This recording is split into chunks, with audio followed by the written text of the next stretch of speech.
we define four different spaces of a matrix. If your matrix is given, we can define the column space as the span of all the independent columns, right? Or the column one and so on, column n. They're going to be independent columns of this matrix A. And at the same time, we define the null space, which is going to be the span of the spatial solutions, S1 and so on, Sk, let's say. So number of these vectors which define the space is going to be the dimension. So the dimension of the space is the number of the basis vectors, or number of the basis vectors. So the basis vectors are essentially the vectors which are required to build that space. For example, if you would like to make a plane, one vector is not enough, right? So if you would like to just make a plane, say one vector is not enough to make the plane, because you can rotate this plane there in the different directions, and the two vector is enough to make the plane. Three vectors is too much, because then one of the vectors is going to be dependent on the others.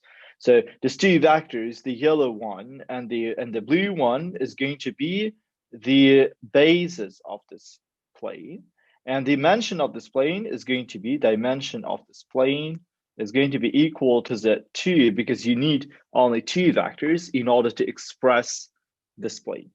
Well, so the rank of the matrix is going to tell us lots of things about the dimensions of the column space or the null space. So let's say you are given some matrix A with the dimensions n by m, let's say. Okay, so I'm going to write this down. I'm going to try to draw this so that you can imagine this. So it has n rows and it has m columns, right? So let's say at the same time, the rank of this matrix is going to be equal to the k. Okay, so the k, if you remember, the rank of the matrix is the number of the pivots, right? So we know that any row or any column cannot have more than one pivot. Okay, so that's why if, for example, the n is equal to the 7, for example, and m is equal to the 5, then the maximum possible rank of this matrix is going to be equal to the 5. Or if the number of the columns is equal to the 8, then the maximum possible number for the rank is going to be equal to the 7. So in general, the maximum possible value for the rank of the matrix A is the minimum number between the n and m. Okay, so now we can define the dimensions of these two spaces of the matrices, the column space and the null space, by knowing the rank. So essentially, if you have, for example, m columns, okay, m columns, then if the rank of this matrix A is equal to the k, okay, so let's say, for example, m is equal to the 8 and k is equal to the 3, for example. What does it mean? It means that, so it has 8 columns, 1, 2, 3, 4, 5, 6, 7, 8 columns, but only 3 of them are going to have the pivots. For example, this one, and the last one, okay? They are going to be the pivot columns. And the others are going to be the free columns, And if you remember, the number of the spatial solutions, right, is the same as the number of the free variables, So if you have, for example, 2 free variables, then you're going to generate the 2 spatial solutions. If you have like a 1 free variable, you're going to generate only 1 spatial solution, and so on. But at the same time, if you look to the definition of the null space of the matrix is just the all possible linear combinations of the spatial solutions, right? So what does it mean? It means that the dimension of the null space is going to be the number of the spatial solutions, which is the number of the free variables, right? So the dimension of the null space, dimension of the null space of this matrix A is going to be the number of the free variables. Well, if you are given the M, the number of the columns, and the K, which is the rank of this matrix, then the number of the free variables is going to be M minus K, right? Because K means the rank of the matrix means the number of the pivots is equal to the K.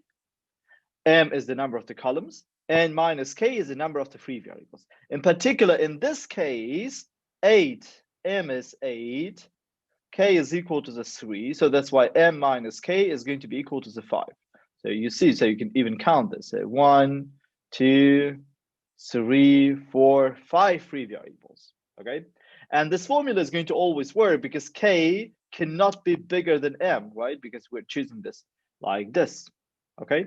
So K cannot be bigger than M. So if all of the columns have the pivots, so which is not possible, by the way, in this case, right? Because the number of the rows is smaller than the number of the columns.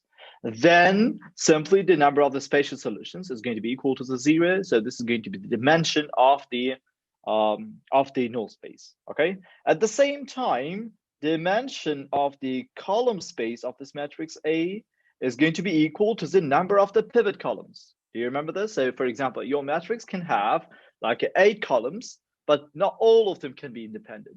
We can figure out the independent columns by finding the row echelon form of this matrix and by identifying the pivot columns, right? So the columns which have the pivots, which is essentially which defines the rank, right? So for example, if I say, hey, the matrix rank is equal to the 3, it means that it has only 3 pivot columns, okay? 3 independent columns, which can define the column space of this matrix.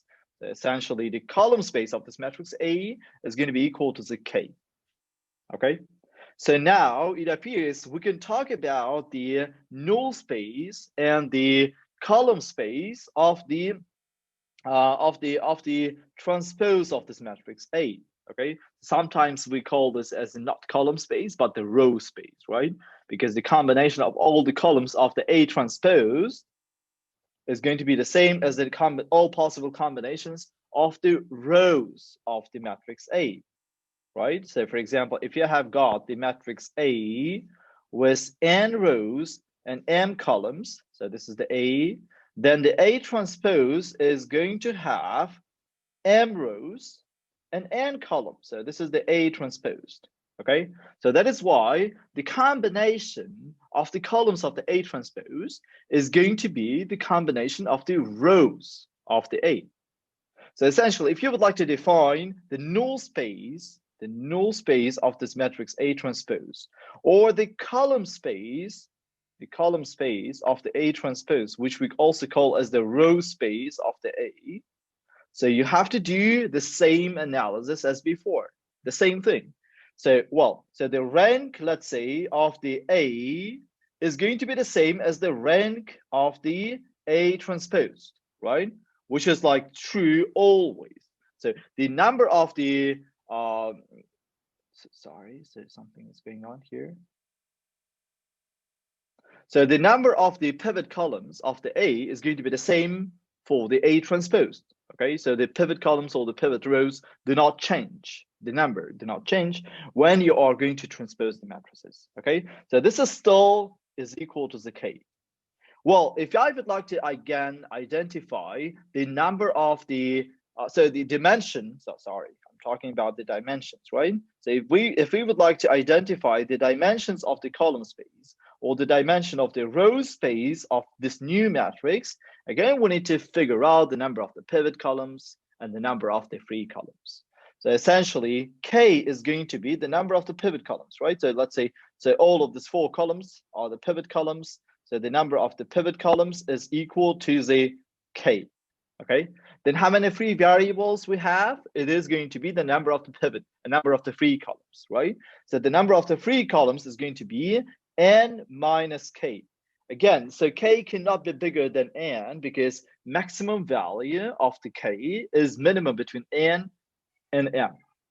Okay, for example, in our previous example, n was equal to the 7 and n was equal to the 8, right? So this is equal to the 7 and this is equal to the 8, okay? And the rank was equal to the 3. So if you transpose this, the number of the rows is now going to be equal to the 8. The number of the columns is going to be equal to the 7. Well, the number of the free variables now for the 8 transpose is going to be equal to the 4. Okay, so because this is the number of the free variables, and we can find is by subtracting k from the n.